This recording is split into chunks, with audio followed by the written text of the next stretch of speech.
আসসালামু আলাইকুম। আজকে আমি আপনাদের সাথে যে গল্পটি শেয়ার করব, সেই গল্পটি শোনার পর আর কখনো নিজেদের অক্ষমতার জন্য নিজেদেরকে ছোট মনে হবে না। এক বৃদ্ধ মহিলার দুটো পানির পাত্র ছিল। একটি পাত্র ছিল ত্রুটিযুক্ত। এই পাত্রের মধ্যে কয়েকটা ছিদ্র ছিল, যে ছিদ্রদ্বয় দিয়ে পানি পড়ে যেত। আরেকটা পাত্র ছিল ত্রুটিহীন, যার মধ্যে কোনো ছিদ্র ছিল না এবং সম্পূর্ণ পানি সেই পানির পাত্রের মধ্যে এঁটে যেত।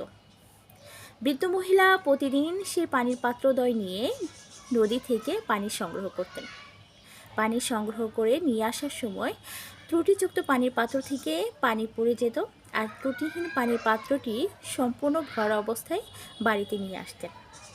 এই কারণে ত্রুটিহীন পাত্রটি অনেক বেশি নিজেকে নিয়ে গর্ববোধ করত এবং ত্রুটিযুক্ত পাত্রকে বারবার স্মরণ করিয়ে দিত যে সে বৃদ্ধ মহিলার জন্য কিচ্ছু করতে পারে না, কেননা তার পানির পাত্রে কয়েকটি ছিদ্র রয়েছে এবং সেই ছিদ্র দিয়ে অনেক বেশি পানি পড়ে এবং পানি পড়ার কারণে মহিলাটি পানি পায় না।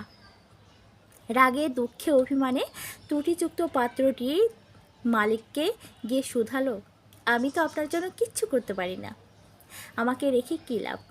তখন বৃদ্ধ মহিলা বলল, তুমি কি জানো, আমি জমিতে কিছু বীজ বপন করেছি এবং সেই বীজে যে পানি দরকার হয় সে পানি শুধুমাত্র তুমিই দাও।